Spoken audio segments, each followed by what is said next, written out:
नमस्कार, मैं हूं आपके साथ ईशा शुक्ला। जोन हित में आप सभी का स्वागत है।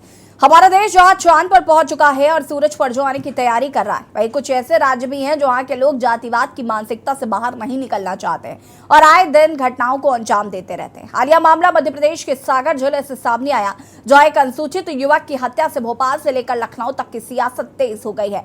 उत्तर प्रदेश के पूर्व मुख्यमंत्री और बसपा सुप्रीमो मायावती ने भी इस घटना पर तीखी प्रतिक्रिया व्यक्त की है। वहीं पीसीसी चीफ कमलनाथ और पूर्व मुख्यमंत्री दिग्विजय सिंह ने भी इस मामले को लेकर शिवराज सरकार पर तीखा हमला किया है। ऐसे ही कुछ मामले देश के अन्य राज्यों से भी सामने आए। देखिए रिपोर्ट। गिने इंसान जा रहे हैं और गिनती वोटों की हो रही है। समाज सेवा के नाम पर राजनीति नोटों की हो रही है। नेताओं के घर में जातिवाद के नाम पर जश्न है और गरीब के घर में बात, जख्म और चोटों की हो रही है। काश इन चंद लाइनों का मतलब इस 21वीं सदी के पिछड़ी सोच वाले समाज को समझ आ जाती तो ऐसा बहुचर्चित मामला सामने न आता। मामला दरअसल मध्य प्रदेश के सागर जिले के खुरई तहसील में ग्राम बरौदा नौनागिर में एक अनुसूचित जाति के परिवार की युवती के साथ कुछ समय पहले आरोपी पक्ष के युवक ने छेड़छाड़ की थी। वहीं जब पीड़िता ने थाने में शिकायत की तो मामले में आरोपी पक्ष पीड़ित परिवार पर राजीनामा करने का दबाव बनाने लगा। इसी बात को लेकर बीते 24 अगस्त की रात को आरोपी पक्ष के विक्रम सिंह, कोमल सिंह, आजाद सिंह सहित अन्य लोगों ने एकमत होकर पीड़ित परिवार के 18 वर्षीय नितिन अहिरवार के साथ बस स्टैंड के पास मारपीट की। आरोप है कि बेटे को बचाने आई मां को भी निर्वस्त्र कर पीटा गया। मारपीट के दौरान गंभीर चोट लगने से नितिन अहिरवार की मौत हो गई। बेटे को बचाने आई मां का हाथ टूट गया। मामले में पुलिस ने नामजद 9 आरोपियों के खिलाफ हत्या समेत अन्य धाराओं में प्रकरण दर्ज कर जांच शुरू कर दी है। हमारे घर में लालू भाई का दोपहर से बात बताया आपको। परसों के दिन 2 बजे आते पुलिस आई तो गेट खोले तो विष्णु निकला और हम निकले तो गेट के बाहर ही खड़े थे 2 पुलिस वाले। तो हमने विष्णु की फोटो खींची उनने पुलिस वालों ने और विष्णु को आगे कर ला तो हमने इतनी बात पूछ पाई कि सर कौन सी बात हो गई, कौन सी ना वो में ले जा रहा है आप। तो कहने लगे कुछ नहीं, कोई जानकारी लेने। फिर दूसरे दिन को शाम को ही हम लालू सब्जी ले गए तो हमने पीछे से गए तो ये सब मार रहे थे। फिर हमने खूब बचाव, नहीं बच पाए, हमें मारे बहुत, हमें बेपर्दा कर दो। तो हमारा नाम रोहित अहिरवार, ग्राम बरौदिया नौनागिर। क्या घटना हुई है कल आपके साथ में? जी, हमारी घटना कुछ पुरानी रंजिशों के चलते हुए हमारे भाई से कहा गया था कि आप राजीनामा करवा लो। तो उसने बोला हम राजीनामा नहीं करवाएंगे, हमारे पापा जी हैं नहीं। तो बोले नहीं, तुम्हें राजीनामा करना पड़ेगा वरना तुम्हें जान से मार देंगे। इसी विवाद के चलते उन लोगों ने शाम के टाइम हमला कर दिया और लाठी डंडों से उसको मार मार कर उसकी जान ले ली, हत्या कर दी। छेड़छाड़ का आरोप था। हमारी बहन के साथ पहले इन लोगों की छेड़छाड़ थी। आजाद सिंह और उसमें विशाल ठाकुर का भी नाम था और 2-3 और बंदे थे। इस मामले में पुलिस ने 6 आरोपियों को गिरफ्तार कर लिया। हत्या में शामिल आरोपियों में सरपंच पति और उसका बेटा भी शामिल है। घटनाक्रम के बाद गांव में तनाव का माहौल है। वहीं इस मामले में राजनीतिक तौर पर तीखी प्रतिक्रियाएं सामने आई हैं। वहीं पूर्व मुख्यमंत्री कमलनाथ ने ट्वीट कर पूरे मामले में प्रशासनिक मशीनरी का व्यवहार अत्यंत अवांछित बताया। बीएसपी सुप्रीमो मायावती ने भी बैक टू बैक 3 ट्वीट करके प्रधानमंत्री नरेंद्र मोदी से लेकर मुख्यमंत्री शिवराज सिंह चौहान तक को घेरा। मध्य प्रदेश के पूर्व मुख्यमंत्री दिग्विजय सिंह ने भी सागर में अनुसूचित युवक की हत्या पर तीखी प्रतिक्रिया व्यक्त की है। दिग्विजय ने ट्विटर पर लिखा कि सागर में बीजेपी का अनुसूचित जाति व अनुसूचित जनजाति के गरीब लोगों पर अत्याचार बढ़ता जा रहा। संत रविदास जी महाराज का मंदिर बनाने में से इन गरीबों का भला नहीं होगा, इन्हें अधिकार देना पड़ेगा। मैं स्वयं रक्षाबंधन पर इस परिवार से मिलने जाऊंगा और दोषियों पर सख्त कार्रवाई हो। हरियाणा के सोनीपत से भी ऐसे ही दिल दहला देने वाली वारदात सामने आई। यहाँ दबंगों ने दलित युवक को पहले लाठियों से पीट कर गंभीर रूप से घायल किया, फिर देर रात लहूलुहान हालत में गांव के चौराहे पर फेंक दिया। उसके बाद आरोपितों ने दलित बस्ती में जाकर हत्या करने का खुला ऐलान भी किया। घायल युवक को उसकी 2 बहनों ने अस्पताल पहुंचाया। गंभीर स्थिति को देखकर कई अस्पतालों ने भर्ती करने से इनकार कर दिया, जिसके बाद घायल को दिल्ली के सफदरजंग अस्पताल में भर्ती कराया गया। जहां पर उपचार के दौरान उसकी मौत हो गई। मृतक 3 बहनों का इकलौता भाई व 2 साल के एक बच्चे का पिता था। पुलिस ने जानलेवा हमले के मामले को हत्या में तरमीम करके जांच शुरू कर दी है। कुंडली थाना क्षेत्र के गांव जाटी कला की रहने वाली रीना ने पुलिस को बताया कि वो 3 बहन हैं। उनका इकलौता भाई जोनी मंडी में सब्जी का कारोबार करता था। उसके साथ में ही गांव का जगदीश जाट भी सब्जी की दुकान करता है। रात को करीब 9 बजे जगदीश जाट का फोन आया था। अगर बात करें यूपी की, तो यहाँ भी दबंगों के हौसले बुलंद हैं। CM Yogi Adityanath zero tolerance की नीति अपनाए हैं, लेकिन स्थानीय जिला प्रशासनों का भय दबंगों गुंडों पर नहीं है। बाना में बंदूकधारी दबंग का ई रिक्शा चालक को धमकाने का मामला सामने आया, तो वहीं बागपत में दबंग की दबंगाई कैमरे में कैद हो गई, जहां विद्युत कनेक्शन काटने पहुंची टीम में शामिल लाइनमैन के साथ दबंगों ने बेरहमी से मारपीट की।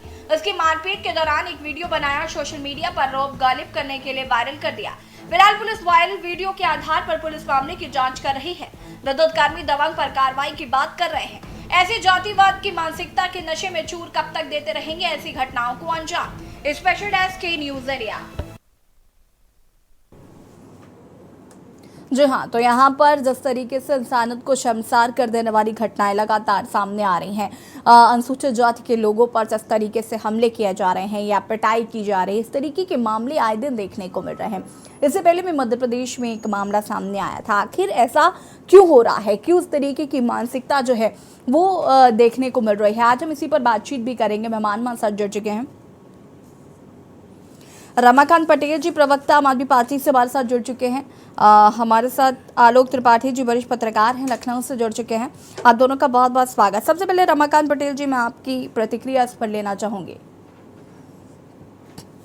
जी देखिए ईशू जी, मध्य प्रदेश के अंदर लगातार दलितों पर, आदिवासियों पर अत्याचार के मामले बढ़ते जा रहे हैं। लगातार ये मामले हो रहे हैं और जो मामले न्यूज के माध्यम से, टीवी चैनलों के माध्यम से, अखबारों के माध्यम से सामने आ रहे हैं, ये तो मात्र 1% है। अधिकतर 99% मामले तो सामने आ ही नहीं रहे हैं। आप देखेंगे अभी कुछ दिन पहले एक मामला आया था, विधायक जी के एक खास व्यक्ति ने, विधायक प्रतिनिधि ने सीधी में एक आदिवासी युवक के मुंह पर पेशाब किया। उसके बाद में शिवपुरी में मेला खिलाने का मामला सामने आया। इंदौर में बांधकर दलितों को पिटाई करने का मामला सामने आया। छतरपुर में एक दलित युवक के मुंह पर मैला और पेशाब डालने का मामला आया। नेमावर में ये बड़ा मामला रहा है, एक परिवार के, एक आदिवासी परिवार के 5 लोगों की निर्मम तरीके से हत्या कर दी गई थी। गड्ढे के अंदर उनको डाल करके उसके ऊपर यूरिया डाली गई थी, नमक डाला गया था उनके ऊपर। तो इस प्रकार के मामले मध्य प्रदेश के अंदर, चाहे ग्वालियर का मामला हो, चाहे शहडोल का मामला हो, चाहे सागर का मामला हो, शिवपुरी का मामला हो, अलीराजपुर में जब कांग्रेस की सरकार थी यहाँ पर, तो 5 युवाओं को थाने के अंदर बंद करके उनको पेशाब पिलाया गया था। उस मामले में भी कुछ नहीं हुआ। तो मध्य प्रदेश में ऐसी घटनाएं लगातार हो रही हैं। एनसीआरबी का डाटा है कि मध्य प्रदेश दलितों और आदिवासियों के ऊपर अत्याचार के मामले में नंबर 1 पर है और यहाँ की सरकार केवल दिखावा कर रही है, ढोंग कर रही है। अगर गृह मंत्री, जो कि इस मामले में जिम्मेदार है, कानून व्यवस्था सुधारने का उनके ऊपर दायित्व है, अगर गृह मंत्री की बात करें तो सिर्फ और सिर्फ बयानबाजी में गृह मंत्री जी व्यस्त हैं। किसी प्रकार की कोई कानून व्यवस्था का अपराधियों के मन में कोई खौफ नहीं है। तो भारतीय जनता पार्टी सिर्फ दिखावा करती आ रही है। दलितों, आदिवासियों पर लगातार मध्य प्रदेश के अंदर अत्याचार हो रहा है। और आप दूसरी तरफ देखेंगे कि मध्य प्रदेश के मुख्यमंत्री क्या कर रहे हैं, तो मध्य प्रदेश के मुख्यमंत्री भी केवल बड़ी बड़ी बातें कर रहे हैं। कानून व्यवस्था यहाँ पर, अभी ये जो सागर का मामला आया है, सागर के मामले में भारतीय जनता पार्टी से जुड़े हुए लोग हैं या अपराधी, भारतीय जनता पार्टी के मंडल के पदाधिकारी हैं या अपराधी, जिन्होंने हत्या कर दी, उस बेटी की मां को पीटा, बेटे को मार डाला, बेटी से छेड़छाड़ करने वाले ये भाजपा के पदाधिकारी हैं। और हर जगह पे भाजपा के पदाधिकारी ही क्यों मिलते हैं? नेमावर कांड में विधायक जी से वहां के क्यों पूछताछ नहीं हुई, जबकि उनका इन्वॉल्वमेंट था?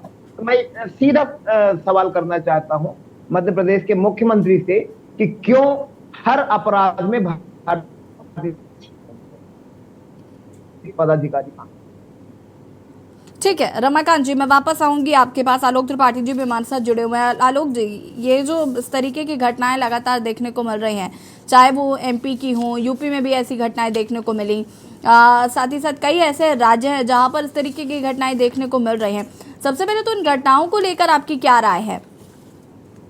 देखिए, जिस तरह की घटनाएं चाहे यूपी हो या मध्य प्रदेश हो या मणिपुर, ये जो घटनाएं हो रही हैं ये कहीं एक क्रूरता दर्शा रही है कि लोगों में भय नहीं है और लोग बहुत क्रूर हो रहे हैं। जो मानसिकता है बहुत दूषित हो गई है और वो किस हद तक चले जा रहे हैं वो इस चीज का उनको अंदाजा नहीं लग रहा। जो घटनाएं इधर हो रही हैं, जैसे चाहे आज जो घटना हुई है जिस पे हम लोग चर्चा कर रहे हैं, तो ये चर्चा करने की आज आवश्यकता पड़ी। इसके पहले देखिए मणिपुर में इस तरह की घटनाएं हुई, तो आखिर इस तरह की जो घटना कर रहे हैं उनका मतलब मकसद क्या रहता है जो इस हद तक चले जाते हैं। तो जरूर है कि ऐसे लोगों का एक इलाज होना चाहिए, एक मनोचिकित्सक को दिखाना चाहिए, क्योंकि जो समाज में विकृतियां फैल रही हैं, जो एक माहौल बन रहा है और जो सोशल मीडिया के माध्यम से जो लोग देखते हैं सब चीजें हैं, तो बहुत बड़ा कारण ये भी एक हो सकता है। और जब इस तरह की जब घटनाएं होती हैं तो लोग भूल जाते हैं कि मैं क्या कर रहा हूँ, और जब घटना घट जाने के बाद उनको एहसास होता है कि मैंने कितना बड़ा उसका रूप दे दिया कि आज इसकी चर्चा पूरे देश में हो रही है और लोग उसके बारे में किस तरह की बातें कर रहे हैं। लेकिन इसके पीछे सिर्फ यही कारण नहीं है, इसके पीछे एक मानसिकता भी है कि आखिर जो इस तरह की लोग घटनाएं करते हैं तो उनके मन मस्तिष्क में क्या भरा हुआ है, आखिर ये क्यों इस तरह की घटनाओं को अंजाम देते हैं। तो जाहिर सी बात है कि ऐसे लोगों का इलाज भी होना चाहिए। इनको जेल में रखने के बाद बाकायदा इनका एक मनोचिकित्सक से जांच करानी चाहिए कि आखिर इस तरह की घटना करने के पीछे इनके मन में, इनके दिमाग में कहाँ से उपज होती है। तो ये और साथ ही ऐसे लोगों को एक ऐसा कठोर दंड देना चाहिए जिससे कि एक लोगों में नसीहत मिले, भविष्य में कोई इस तरह की घटना करने के पहले 10 बार सोचे कि हम क्या करने जा रहे हैं, तो इसका अंजाम हमको भी भुगतना पड़ेगा। तो ये एक बहुत बड़ी समाज में कई बार यूपी भी हो चुका में हुआ, फिर मणिपुर में हुआ, फिर राजस्थान कई जगह हो रहा है। तो ये एक मतलब मानसिकता लोगों की किस हद तक मतलब गिर गई है या कह दीजिए मतलब बहुत दूषित हो गई है, तो उसी का ये नतीजा है कि आज आदमी मारने के पार रहा है, उसके बाद किस हद तक क्या क्या करने को तैयार है। बिल्कुल आलोक, जिस तरीके की घटनाएं जो हैं वो लगातार देखने को मिल रही हैं, सबसे बड़ी बात यह है कि समाज में संदेश किस तरीके का दे रही हैं। आज हम इसी पर बातचीत भी कर रहे हैं। वापस आएंगे आपके पास। मीडिया अध्यक्ष हमारे साथ भी जुड़ चुके हैं, माफ़ कीजिएगा, मीडिया उपाध्यक्ष हैं कांग्रेस से भोपाल से भूपेंद्र गुप्ता जी। बहुत बहुत स्वागत है भूपेंद्र जी आपका भी।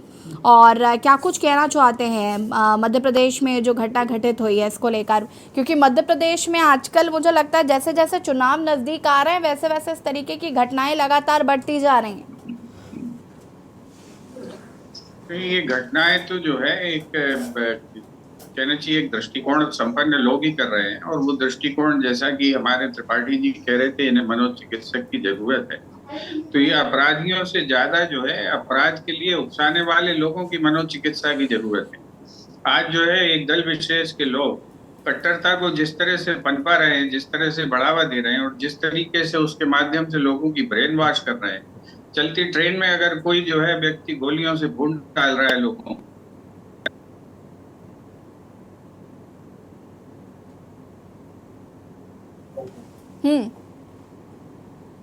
भूपेंद्र जी अनम्यूट कीजिएगा, आपकी आवाज नहीं आ पा रही है।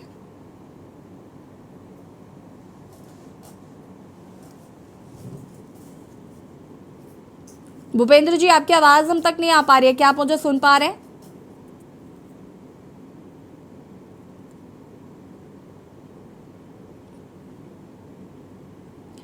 भूपेंद्र जी तक शायद आवाज नहीं पहुंच पा रही है, उनकी आवाज को प्लीज फिक्स किया जाए।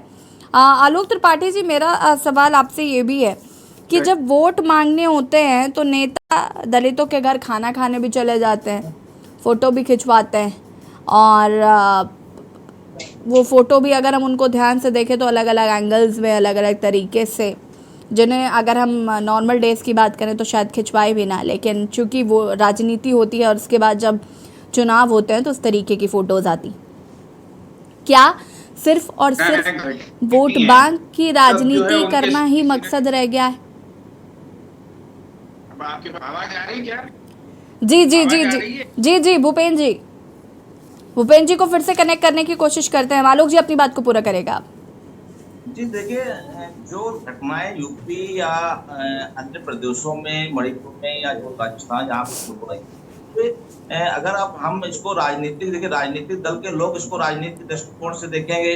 भाजपा शासित राज्यों को अगर इस तरह की घटनाएं होती हैं तो विपक्ष जो है भाजपा को घेरने का प्रयास करेगा। कांग्रेस शासित राज्यों में अगर इस तरह घटनाएं होती हैं तो वो कांग्रेस को घेरेगा। लेकिन कुल मिलाकर के अगर आप देखिए तो ये घटनाएं जो लोग कर रहे हैं उनकी मानसिकता कैसी है, तो उसको अगर हम राजनीति से अलग हट करके देखें, हम एक उसको राजनीति के पैमाने पे ना तौलें तो या किसी जाति विशेष पे ना तौलें। अगर हम ये कहें कि दलित के साथ अत्याचार हो रहा है तो ये भी एक गलत बात होगी, क्योंकि हम ये देखें कि एक महिला के साथ अत्याचार हुआ, उसको जाति या धर्म या किसी वर्ग विशेष से जोड़ते हैं तो ये एक राजनीतिक रूप हो जाता है और फिर ये राजनीतिक एजेंडा बनने लगता है। फिर चूंकि चुनाव है 2024 में भी है, उसके पहले कई प्रदेशों में चुनाव है, तो उसके बाद उस चुनाव में लोग उसको बुलाते हैं, तो लेकिन इससे मामला हल नहीं होता है और ये एक मुद्दा बनता है और चुनाव में वोट बैंक के बाद वो मामला खत्म हो जाता है। तो हम इसको कैसे रोकें, इस पे ध्यान देना चाहिए सभी राजनीतिक दलों को, चाहे वो जिसकी भी सरकार हो। लेकिन अपराध, इस तरह का घिनौना अपराध करने वालों पर सख्त कार्रवाई हो और इस तरह की घटना पुनरावृत्ति ना हो, चाहे किसी की भी सरकार हो, चाहे भाजपा की हो या कांग्रेस की हो या किसी भी दल की हो, उस पे अंकुश लगना चाहिए और उस पे दलित है या कोई जात विशेष का है या किसी धर्म विशेष पे उसकी बात ना हो करके ये देखे कि किसके साथ ये घटना हुई, उसकी घटना के पीछे क्या कारण था, आखिर ये घटना कैसे रुक सकती थी, इस पे काम करना चाहिए। बिल्कुल आलोक जी, मैं वापस आऊंगी भूपेंद्र जी, इसके बाद आपकी बात को सुना जाएगा, लेकिन उससे पहले हमारे साथ कुछ दर्शक है वो जुड़ चुके हैं। उमेश जैन जी है मेरठ से। उमेश जी बहुत बहुत स्वागत है आपका और अपनी बात रख सकते हैं आप। जी उमेश जी। हाँ, मैं ये कहना चाह रहा था कि हमारे प्रदेश में और मध्य प्रदेश में गरीबों पर बहुत ज्यादा अत्याचार हो रहे हैं, इनकी कोई सुनने वाला नहीं है और बेचारों गरीबों को क्या मर्जी चाहे गुंडे मार देते हैं और उनकी शिकायत भी कोई सुनने को तैयार नहीं है। ना गवर्नमेंट मॉनिटरिंग कर रही है और ना उत्तर प्रदेश में भी ऐसे ही हो रहा है। ठीक है, बहुत बहुत शुक्रिया आपका कॉल करने के लिए। लगातार टीवी स्क्रीन पर नंबर फ्लैश हो रहे हैं, इस मुद्दे से जुड़ी यदि आपकी कोई भी राय हो आप हमें कॉल कर सकते हैं। प्रेम हमारे साथ एक दर्शक है, चेन्नई से जुड़ चुके हैं। प्रेम बहुत बहुत स्वागत है, अपनी बात को पूरा कर सकते हैं आप। नमस्कार मैम। जी नमस्कार। मैं बोलता हूँ सैया भय कोतवाल तो डर काहे का। सरकार इनकी, केंद्र में सरकार इनकी, डबल इंजन की सरकार इनकी, यूपी में हंगामा है, मध्य प्रदेश में हंगामा है। देख लीजिए आज वो दलितों के पांव धो के दिखा रहे थे कि पेशाब करने वालों को क्या किया, कितना इन्होंने हाय अल्लाह मचाया और अभी भी हाय अल्लाह मचा रहे हैं कि लाडली बहनों मामा जी तुमको ये देंगे, मामा जी ये करेंगे। तो मेन कहने का मतलब है जो चीजें जो मीडिया के थ्रू प्रचार झूठा किया जा रहा है उनसे मीडिया को मालूम पड़ गया अभी कि इनके साम्राज्य में अपराध के सिवाय कुछ नहीं हो सकता। लेकिन इनकी सरकार है, अपराधियों को संरक्षण पूरा प्राप्त है, यहाँ के सीएम को भी और यूपी के सीएम को भी, और जहाँ जहाँ इनकी डबल इंजन की सरकार है और बाकी ऊपर से केंद्र सरकार का भी इनको संरक्षण प्राप्त है। अपराध खत्म नहीं हो सकता जब तक इनका अहंकार नहीं दिखेगा। मेरे कहने का मतलब है देश की अवस्था सुधर रही है, सुधार रहे हैं हमारे पीएम साहब, लेकिन इनका अहंकार जब तक नहीं खत्म होगा तब तक ये नहीं सुधर सकते हैं। आप कितना भी जोर लगा लीजिए, अभी वो मामा जी मामा लड़कियों का मामा, उसका मामा करके देखिए क्या क्या कह रहे हैं। कम से कम पिछले एक हफ्ते से तो इन्होंने झाकड़ मचा रखा है एमपी में, और वहाँ पे बोलते हैं हनुमान मंदिर बनाऊंगा, हनुमान लॉक बनाऊंगा। ये क्या है, ये सब क्या है, दिखावाबाजी नहीं है तो और क्या है। ये कहने का मतलब ये है जैसे यूपी में हंगामा मचाया, यूपी में अपराध नहीं खत्म हुए, वैसे ही एमपी में अपराध अब तो शुरू करवाएंगे ये, क्योंकि इनकी जाति की गवर्नमेंट लग रही है। ये देखते अपराध करके निकलो तो यहाँ से बढ़िया है।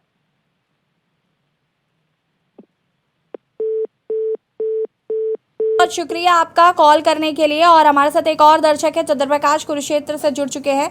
चंद्र प्रकाश जी आपका भी बहुत बहुत स्वागत है और अपनी राय रख सकते हैं आप।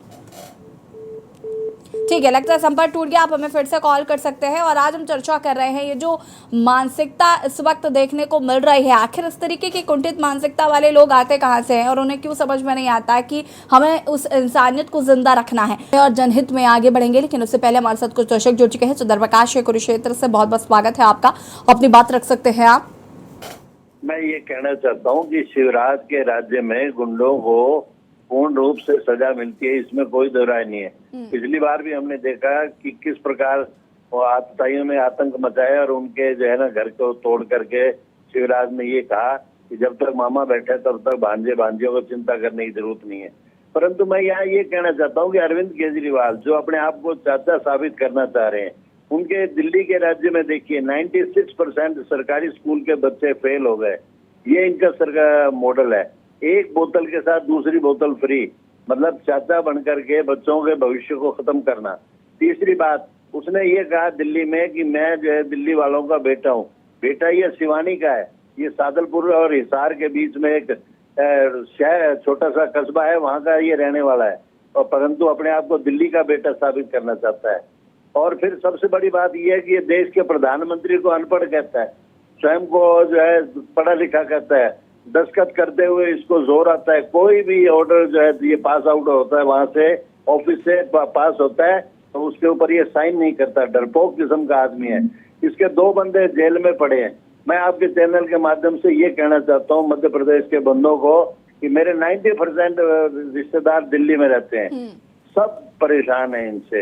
इनके यहाँ दिल्ली में अगर मकान बनाओ तो पार्षद पहुंच जाता है कि मेरे को पैसे दो, पैसे दोगे तब तो आपका मकान बनेगा, वरना नहीं बनेगा। मैं ये कहना चाहता हूँ कि ये भ्रष्टाचार की जन्नी है अरविंद केजरीवाल, और मध्य प्रदेश के लोगों को सजग हो जाना चाहिए।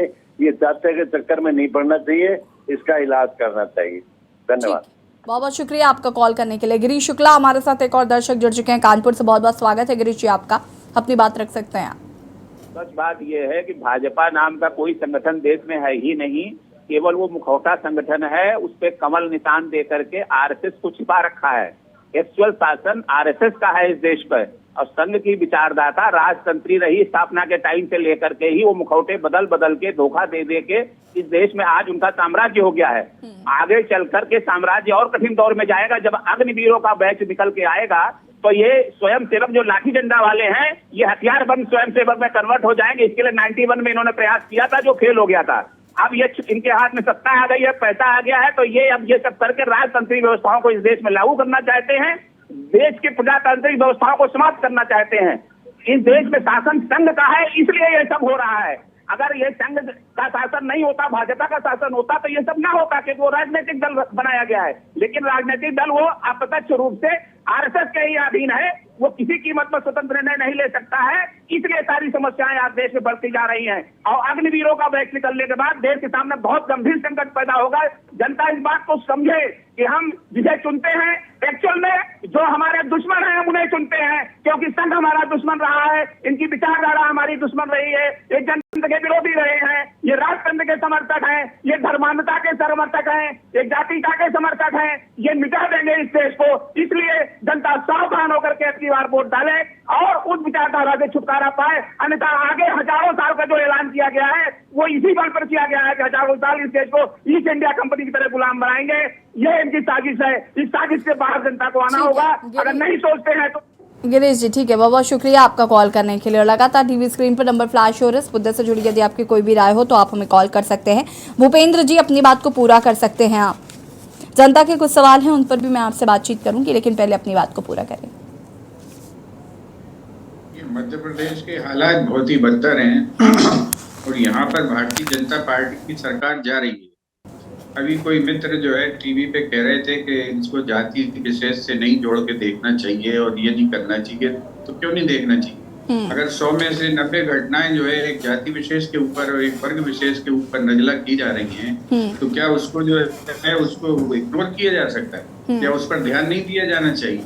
और जो घटनाएं घटने में जो करने वाले अपराधी भी अगर एक विशिष्ट वर्ग से आते हैं और ज्यादातर उसी वर्ग से आते हैं, तो क्या इस पर देखना नहीं चाहिए कि इसके पीछे क्या मानसिकता है, इसके पीछे कौन सा द्वंद्व और दुविधा देश में फैलाने की कोशिश हो रही है, चेष्टा हो रही है? ये स्पष्ट रूप से देखना चाहिए।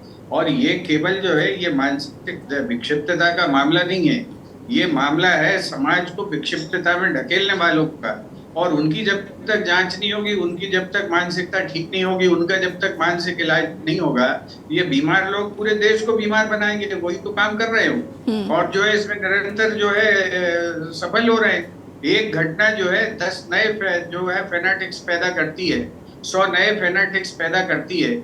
और वो जो है एक घटना का कार्य इसलिए करते हैं कि 100 और लोग पैदा हों और 100 और अपराध हों और 100 गुना और जो है राक्षस पैदा हो। जैसे जो है पुराणों में पूरे जन्म में उसमें कहते थे कि जो है राक्षस का खून जहाँ गिरता था नए राक्षस पैदा हो जाते थे, वही खून गिराया जा रहा है और रोज नए नए राक्षस पैदा किए जा रहे हैं, जिनकी वृत्ति जो है एक जो लोगों के साथ बर्बरता करने की है, लोगों को लूटने की है, ठगने की है, बदमाशी करने की है। आप भारत में देखें, ठग खुश हैं। कम से कम जो है 1 लाख करोड़ के बैंकिंग फ्रॉड हुए हैं, किसी को सजा मिलते आपने सुना है?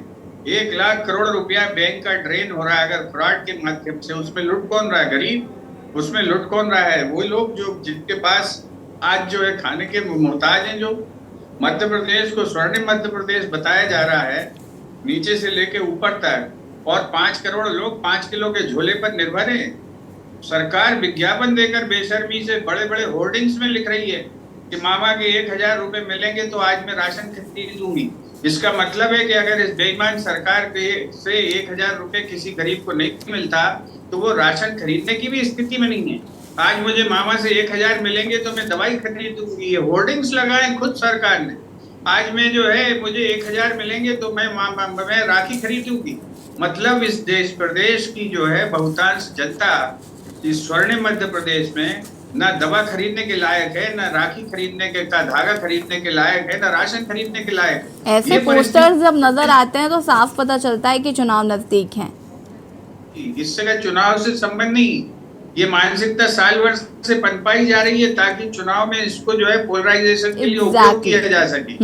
ये जो है इसका चुनाव से इतना ही ताल्लुक है कि ये पोलराइजेशन की एक व्यवस्था है, सिस्टमेटिक तरीके से की जा रही है, और इसका दुख सबसे ज्यादा जो है वंचित वर्ग का, दलित वर्ग का, गरीब आदमी भोग रहा है। ठीक है आलोक जी, मैं माफ कीजिएगा भूपेन जी, मैं वापस आऊंगी आपके पास। हमारे साथ कुछ और लोग भी जुड़ चुके हैं, कुछ दर्शक जुड़ चुके हैं। रमाकांत जी उसके बाद आपका रुख करेंगे, लेकिन उससे पहले हमारे साथ राजवीर कानपुर से एक दर्शक है, वो जुड़ चुके हैं। बहुत बहुत स्वागत है राजवीर जी, अपनी बात को रख सकते हैं आप। हेलो मैडम जी, नमस्कार। ये जो अपराधीकरण बात हो रही है, ये अपराध होता है, राजनीतिक संरक्षण भी होता है। जब पुलिस पकड़ती है किसी को, इसके बाद क्या होता है, कुछ लोग चाहे जिस दल से संबंधित, हम किसी दल का नाम नहीं ले रहे हैं, तो ये लोग जाकर के संरक्षण देते हैं, उनको छुड़ा लाते हैं। कन्नौज में प्रकरण हुआ, मुलजिम पकड़े गए और एक सांसद जी ने उनको जबरदस्ती पुलिस से मतलब उनको धरना दे करके छुड़ा लिया। इसी तरह हर जगह प्रकरण होते हैं तो पुलिस भी लाचार हो जाती है। जब पुलिस लाचार होती है, इनके मनोबल बढ़े रहते हैं, चाहे मोहम्मद सरकार हो, चाहे योगी सरकार हो, चाहे केजरीवाल की अक्सवाजी किसी की हो। जब तक संरक्षण मिलता रहेगा, ये राजनीतिक संरक्षण मिलेगा या किसी दमन व्यक्ति का संरक्षण मिलेगा, ये अपराधीकरण समाप्त नहीं हो पाएगा। केवल सरकार के साथ साथ इनको भी, इन पर भी लगाम लगानी होगी मैडम, तभी ये समाप्त हो सकता है, अन्यथा ये गरीबों पर तो ये अत्याचार होता ही रहेगा। ठीक है, बहुत बहुत शुक्रिया राजवीर जी कॉल करने के लिए। और हमारे साथ समरजीत मुंबई से एक दर्शक जुड़ चुके हैं। समरजीत जी आपका भी बहुत बहुत स्वागत है, अपनी राय रख सकते हैं आप। मैं ये बोलना चाह रहा हूँ कि आज का जो भेदभाव हुआ है, इसमें सबसे ज्यादा दोषी तो कांग्रेस ही है ना। कैसे? और दूसरी बात रह गई कि कांग्रेस के है कि समरजीत जी कैसे कांग्रेस क्यों दोषी है? ये तो भाजपा सरकार में हो रहा है, तो कांग्रेस क्यों दोषी है? इसलिए है कि शुरू से यही लोग लागू किए हैं, यही लोग चालू किए। इन्होंने हिंदू मुस्लिम इन्होंने किया बंटवारा करके, और जितनी व्यवस्था थी सब पर इनका शासन चलता था। वहां से अगर 10 रुपए आता था तो यहाँ 1 रुपया नहीं मिल पाता था। ये जो अभी 5 किलो राशन की बात कर रहे हैं, तो 5 किलो तो मिल रहा है ना। इनके राज्य में तो 5 किलो में 500 ग्राम नहीं मिल पाता था, ऊपर से मारी वाला होता था। इतना कि ये लोग किए कि 20 साल के बच्चे का जितना था सारा तो ये लोगों ने चालू किया, तो भुगतेगा कौन? आज जो हो रहा है, ये इलेक्शन को देख करके कुछ न कुछ लोग करवाते हैं। सारे नेताओं का ही काम है, इलेक्शन आया तब मारपीट कराओ, गाली गलौज कराओ, या तो बलात्कार करा दो किसी का। एक मुद्दा इनको बनाना होता है। आज ये लोग विपक्ष में बैठ करके बड़ी बड़ी बात कर रहे हैं, अपने सत्ता की बात देख लें, सारी कहानी खत्म हो जाएगा। और जितना भेदभाव का ये कैंसर हुआ है, ये कांग्रेस ने ही पैदा किया। आज भी ये लोग वही कर रहे हैं। जहाँ गरीब जा रहा है वहाँ मार जा रहा है, जहाँ अमीर जा रहा है वहाँ ये लोग के साथ आ रहे हैं। समरजीत जी देखिए, लेकिन यहाँ तो बीजेपी के राज में हो रहा है ना। अभी जहाँ जहाँ भी ये घटनाएं आई वो बीजेपी शासित राज्य है, उसके बावजूद भी इस तरीके की बात करना, और ये तो कुंठित मानसिकता को दर्शाता है। और ये तो कहीं ना कहीं मुझे लगता है लोगों को सोच बदलने की जरूरत है। सरकार जितनी जिम्मेदार है उससे ज्यादा तो हम खुद ही जिम्मेदार हैं कि हम इन चीजों को बढ़ावा दे रहे हैं। कि ये लोग जो हैं इतना जो ब्रेन वॉश करके बच्चों को परेशान करते हैं, चढ़ा देते हैं। हाँ,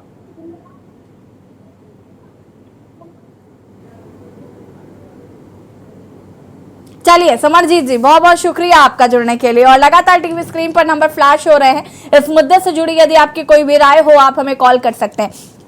मेहमान लगातार हमारे साथ बने हुए हैं, रमाकांत जी, भूपेंद्र जी और आलोक जी। आप तो ये सुन ही रहे हैं कि दर्शक लगातार कॉल कर रहे हैं, अपनी राय दे रहे हैं। सबकी अपनी अपनी अलग टिप्पणी है। जो बीजेपी से प्रभावित है वो उनकी बात कर रहा है, जो कांग्रेस से प्रभावित है वो उनकी बात कर रहे हैं। सबकी अपनी अपनी अलग राय। लेकिन मैं एक बात कहना चाहती हूँ कि मुझे लगता है कि सरकार जितनी दोषी है उससे कहीं ज्यादा हम भी दोषी, क्योंकि हम उसी समाज का हिस्सा है। और ये मेंटालिटी जो है ये कहीं ना कहीं चेंज करने की जरूरत है। हम आज चांद तक पहुंच गए हैं, सूरज में पहुंचने की तैयारी कर रहे हैं, लेकिन उसके बावजूद भी हमारी सोच किस दिशा की ओर जा रही है। चाहे वो मणिपुर का कांड हो या फिर ये हिंसा हो या इससे पहले जो मध्य प्रदेश में हुआ, उसने तो कहीं ना कहीं शर्म से, मुझे ऐसा लगता है कि मुझे उस दिन ऐसा लग रहा था कि मेरा सर जो है वो शर्म से झुक गया है कि मैं इस देश में रहती हूँ और इस तरीके की घटनाएं देख रही हूँ। इस तरीके की चीजें कहीं ना कहीं खुद को शर्मसार करती हैं। मैं रमाकांत जी आपका इस पर रिएक्शन चाहूंगी। लगातार दर्शक कॉल कर रहे हैं, कुछ का तो ये भी कहना है कि उनकी सरकार में कम से कम राशन मिल तो रहा है। इसका जवाब भूपेंद्र जी, मैं इसके बाद आपके पास आऊंगी। रमाकांत जी, ये चर्चा हुई थी दलितों और आदिवासियों पर अत्याचार को लेकर के, और जैसा कि आप दर्शकों को बोल रहे हैं, कई लोग फोन करके अपनी प्रतिक्रिया दे रहे हैं, उनको पहले स्पष्ट होना चाहिए कि क्या मुद्दा चल रहा है। बहरहाल मैं ये बतलाऊं कि एक दर्शक ने आपके बहुत सारा अरविंद केजरीवाल जी के खिलाफ बोला कि ये ऐसा करते हैं, ये वैसा करते हैं, इनके स्कूल के बच्चे फेल हो जाते हैं। मैं उनकी जानकारी के लिए बतला दूं, क्योंकि वो अभी देख रहे होंगे आपका प्रोग्राम, कि दुनिया के अंदर जितने भी देश हैं उन तमाम देशों में उनके बड़े बड़े लीडर आकर के दिल्ली के सरकारी स्कूल देख करके जाते हैं। ये अरविंद केजरीवाल जी ने करके दिखलाया। दूसरा, मध्य प्रदेश में अगर ये घटनाएं हो रही हैं, लगातार घटनाएं हो रही हैं, बार बार घटनाएं हो रही हैं, आप कह रही हैं कि सरकार से ज्यादा जो है बाकी लोग दोषी हैं। भाई, सरकार की जिम्मेदारी होती है कि अपने नागरिकों को मैं ये नहीं कह रही हूँ रमाकांत जी, मैं कह रही हूँ सरकार जिम्मेदार है, लेकिन हम भी जिम्मेदार हैं। हम अगर खुद में बदलाव नहीं करेंगे, हम अगर खुद की मानसिकता को नहीं बदलेंगे, तो हम सरकार भी क्या कर लेगी। अरे भाई, मैं कंप्लीट कर दूं। करिए। यासी जी, आप तो नहीं गई थी ना अत्याचार करने के लिए, पिटाई करने के लिए दलित आदिवासियों की? आप तो नहीं गई थी, तो आप जिम्मेदार कैसे हो गई? मैं बतलाऊं कि जिस सरकार की जिम्मेदारी होती है अपने नागरिकों को अच्छे संस्कार देना, अच्छी शिक्षा देना। अगर नागरिक अच्छे संस्कार, अच्छी शिक्षा पाएंगे तो ऐसी हरकतें नहीं होंगी। इसके लिए पूरी तरह से दोषी मध्य प्रदेश की सरकार है, जहां पर लगातार ये घटनाएं हो रही हैं। इन्होंने अगर अच्छे स्कूल बनाए होते, 20 साल हो गए मध्य प्रदेश में भारतीय जनता पार्टी की सरकार को, इन्होंने कोई अच्छी व्यवस्था की नहीं है। कोई स्कूल ऐसे नहीं है कि जिनमें कोई कह सके कि हाँ अच्छी पढ़ाई होती है। यहाँ 10वीं 12वीं के आधे से ज्यादा बच्चे फेल हो जाते हैं। रमाकांत पटेल जी, मैं माफी के साथ आपको यहाँ पर रोकना चाहूंगी। मैं वापस आती हूँ आपके पास। पूर्व IPS अमिताभ ठाकुर जी हमारे साथ जुड़ चुके हैं। बहुत बहुत स्वागत है अमिताभ जी आपका। इस तरीके की घटनाओं में प्रीवियस भी आप हमारे चैनल में जुड़े हैं और ऐसे मुद्दों पर आपने बेबाकी से अपनी राय भी रखी है। आज एक बार फिर मध्य प्रदेश से ऐसा मामला सामने आया कि जहां पर एक दलित युवक की पिटाई की गई और अलग अलग कई राज्यों से इस तरीके की घटनाएं सामने आ रही। सबसे पहले तो मैं इस पर आपका रिएक्शन चाहूंगी। दूसरी बात ये कि ये जो लगातार हम ये भी बात करते हैं कि पुलिस का खौफ जरा भी कहीं नजर नहीं आता है। अब लोग खुलेआम किसी को भी मार देते हैं, लोग खुलेआम गोली चलाकर चले जाते हैं, लोग खुलेआम जो मना रहा है वो कर रहे हैं। तो आखिर ये किस तरीके का शासन चल रहा है?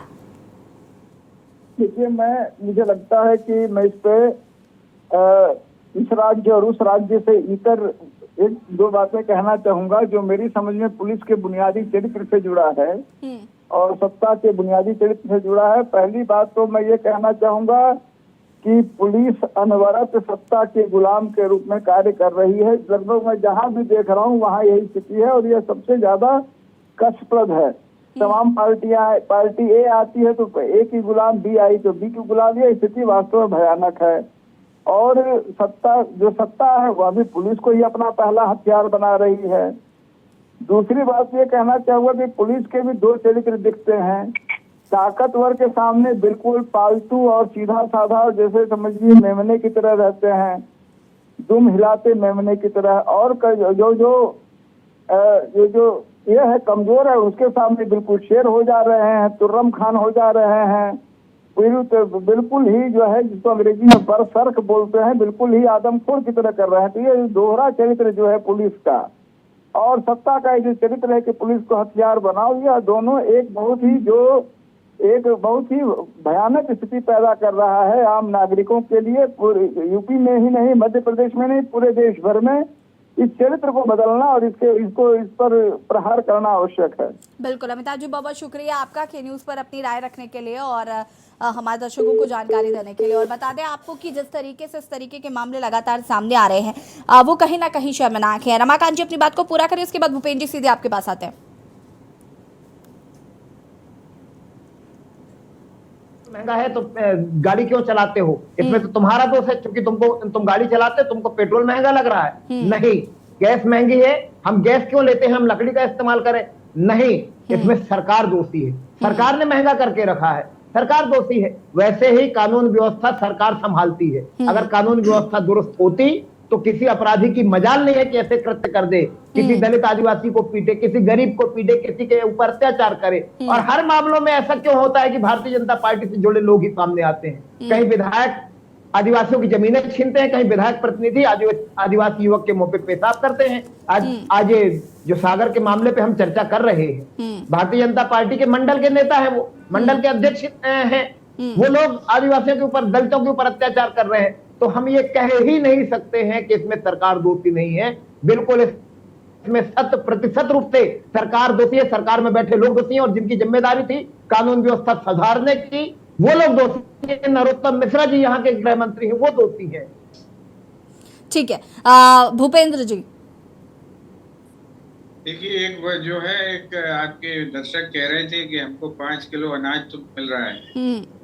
ये जब जो है ये धारणा कोई सरकार विकसित करती है कि वो 5 किलो अनाज से भी गुलाम बनने तैयार है, उसको वो जो है एहसान मान रहे हैं सरकार का।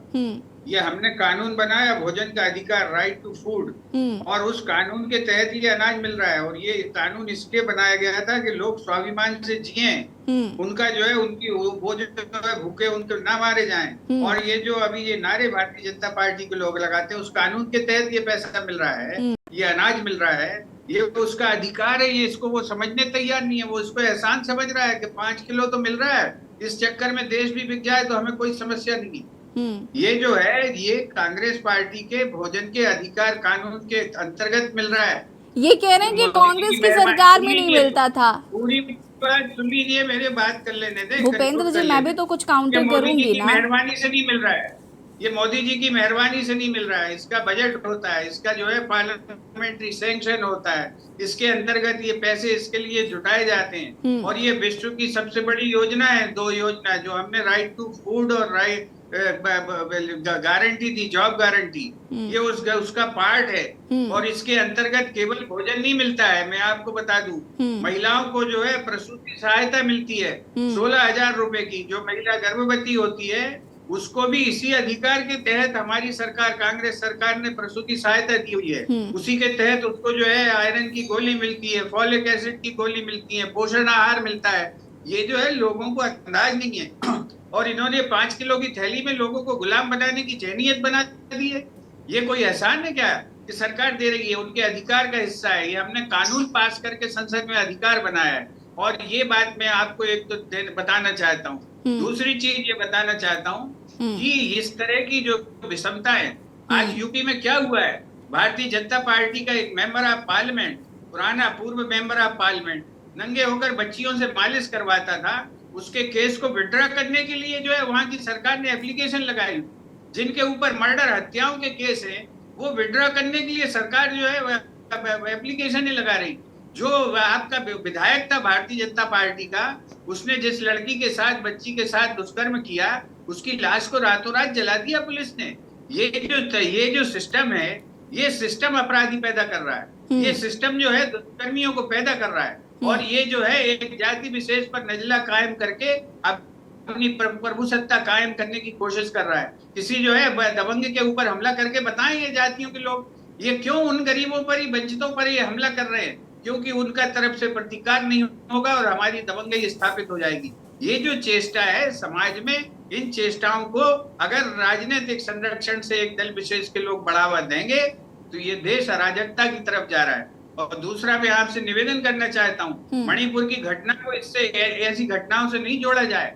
ये जो है ये मानसिक विकृति नहीं है, ये राजनीतिक संरक्षण में पैदा किए गए दुष्कर्म है। क्या आप कल्पना करते हैं कि हमारे देश का सबसे बड़ा नेता ये बयान देता है कि हमने वहां मुख्यमंत्री इसलिए नहीं हटाया, हजारों की भीड़ में इस तरह के दुष्कर्म करने वाले को, क्योंकि वो सहयोग कर रहा है। किससे सहयोग कर रहा है? जनता से सहयोग कर रहा है जिनमें हजारों महिलाओं के साथ रेप हुआ है, या वो जो है उस व्यवस्था के साथ सहयोग कर रहा है जो इस बात को फैलाना चाहती है समाज में? क्या ये जो है शर्मसार नहीं होने की बात नहीं है? आज पूरी दुनिया में हमारा सर शर्म से झुका हुआ है कि हमारे देश में सड़क पर महिलाओं को नंगा करके उनको जो है दुष्कर्म उनके साथ किया जाता सार्वजनिक रूप से, पब्लिकली, और हमारी सरकारें उस पर खामोश हैं। ये जो है ये हम करना चाहते हैं। ये मानसिक विक्षिप्तता नहीं है, ये ऑर्गेनाइज्ड क्राइम है, और इसके पीछे जिनके दिमाग है उनकी जो है चिकित्सा की जरूरत है, उनको जो है मानसिक उपचार देने की जरूरत है। ये भीड़ तो टूल है, भीड़ तो एक व्यवस्था है जिसके बीच में जो एक चिंगारी छोड़ी जाती है और उसके बाद खेल खत्म हो जाता है। ये नूह में जाने वाले, हरियाणा में जो है गोलियां दागने वाले लोग कौन है? कहाँ से आए थे? कैसे ये जो आयतित हो गए? कैसे जो है ये सारी चीजें, इनको एक बड़े छोटे से डिबेट में एक धारणा विकसित करने की जो चेष्टा है, ये बहुत ही दुखद है, और इस पर जो है सवाल पूरे देश की चिंता होनी चाहिए। भूपेंद्र जी, मुझे भारतीय जनता पार्टी से फर्क नहीं पड़ता, मेरी बात सुनिए, मुझे भारतीय जनता पार्टी से फर्क नहीं पड़ता, ना ही मुझे कांग्रेस से फर्क पड़ता है, लेकिन फिर बेटियों के साथ अगर आपको इस अत्याचार का इतना ही बुरा लग रहा है तो मुझे समझ में नहीं आता कि बेटियों के साथ भेदभाव कैसे। मणिपुर में जो घटना हुई वो आपको नजर आई, लेकिन राजस्थान में जो हुआ वो नजर नहीं आया। और प्रधानमंत्री जब इसका जिक्र करते हैं तो आपको बुरा इसलिए लगता है क्योंकि मणिपुर के साथ उन्होंने राजस्थान और छत्तीसगढ़ की घटना का जिक्र कर दिया, लेकिन बेटियां तो बेटियां हैं, चाहे वो देश के किसी भी राज्य की हो, फिर उनके साथ भेदभाव क्यों? आपको सिर्फ मणिपुर की घटना याद है, लेकिन आपको क्या राजस्थान की घटना याद नहीं? आपको छत्तीसगढ़ की घटना याद नहीं? मुझे बोलने देंगे जी, मनोदशा मेरे को पता लग गई, मैं मेरी भी बात सुन लें। शुक्रिया। मुझे आपसे सर्टिफिकेट लेने की वैसे जरूरत नहीं थी, और मैंने पहले ही आपसे कहा कि मुझे भारतीय जनता पार्टी और इन सब से फर्क नहीं पड़ता, लेकिन देश की बेटियों की अगर बात होगी तो वो किसी भी देश के कोने से आती हो, मुझे अगर उनके न्याय की बात करनी है तो वो फिर वहां कांग्रेस शासित राज्य हो या बीजेपी के शासित राज्य हो, मुझे फर्क नहीं पड़ता।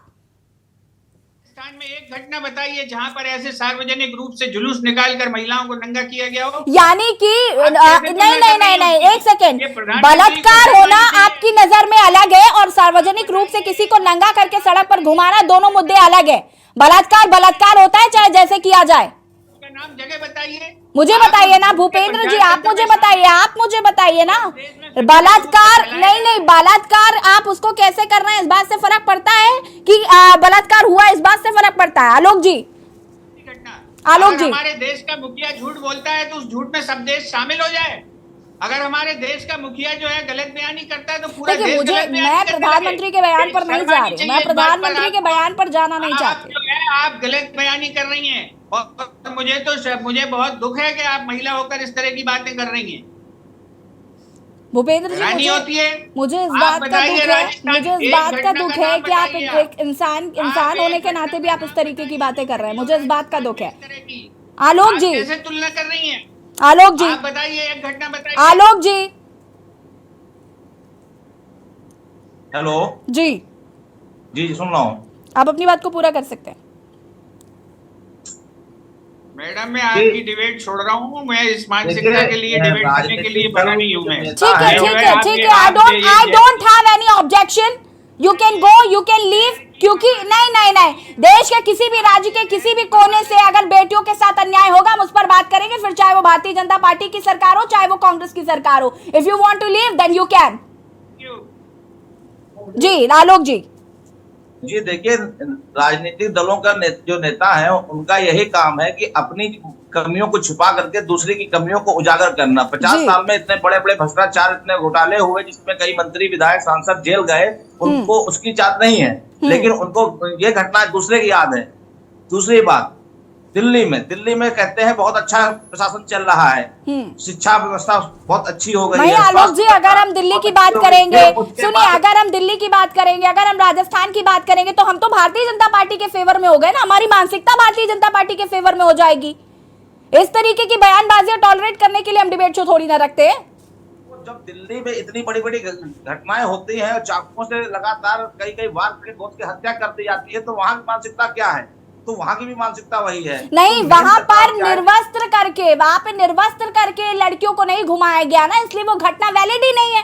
वैलिड तो तब होगी जब निर्वस्त्र करके, जब हर राज्य में रेप होगा तब वो कहीं मणिपुर से इंटरैक्ट की जाएगी।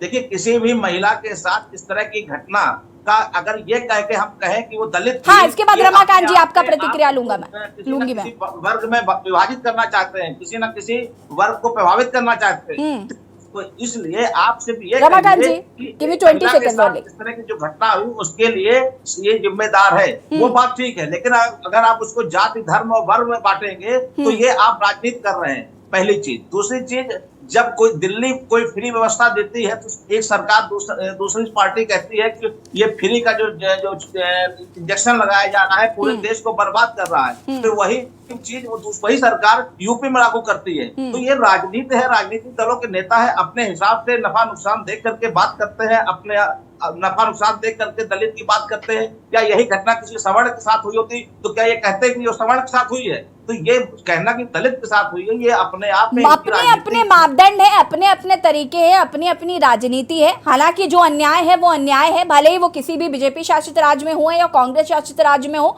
या आम आदमी पार्टी शासित राज्य में हो। अगर अन्याय है तो वो अन्याय है, फिर उसमें भेदभाव क्यों करना? रमाकांत जी फटाफट अपनी बात को पूरा करिएगा प्लीज। रमाकांत जी आप सुन पा रहे हैं? रमाकांत जी, एम आई ऑडिएबल?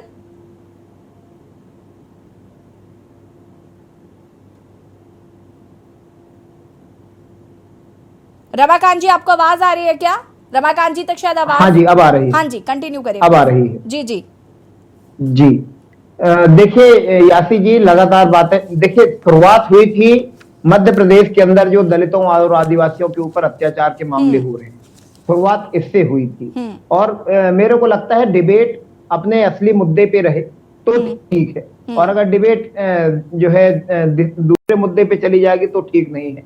मैं फिर बतलाऊं कि मध्य प्रदेश के अंदर लगातार जो मामले हो रहे हैं उसमें भारतीय जनता पार्टी से जुड़े लोग आ रहे हैं अपराधियों के रूप में, भाजपा के विधायक आ रहे हैं अपराधियों के रूप में, चाहे दलितों के ऊपर, आदिवासियों के ऊपर अत्याचार करने का मामला हो, चाहे उनके ऊपर पेशाब करने का मामला हो, चाहे मैला खिलाने का मामला हो, चाहे हत्या करने का मामला हो, एक ही परिवार के 5-5 लोगों की हत्या करने का मामला हो, घोड़ी में चढ़ने से रोकने का मामला हो। तो लगातार ऐसा क्यों कि एक ही दल के नेता उसमें अपराधी के रूप में आ रहे हैं? और दूसरी जो सबसे महत्वपूर्ण बात है कि उन पे कार्यवाही नहीं होती है, कार्यवाही सिर्फ दिखावा होती है, तो उनको बार बार ये सब बिल्कुल। देखिए रमाकांत जी, मैं आपकी इस बात से बिल्कुल इत्तेफाक रखती हूँ और मुझे लगता है कि अगर इस मानसिकता के लोग पार्टी में हैं तो उन्हें तुरंत बाहर का रास्ता दिखाना चाहिए और त्वरित कार्रवाई करनी चाहिए। बिल्कुल, बहुत बहुत शुक्रिया आप दोनों का हमारे साथ जुड़ने के लिए, और भूपेंद्र जी भी हमारे साथ जुड़े थे, उनका भी बहुत बहुत शुक्रिया। और जनहित में आज हम बात करें इस तरीके की मानसिकता की जो खबरें सामने आ रही हैं वो कहीं ना कहीं शर्मसार करने वाली हैं।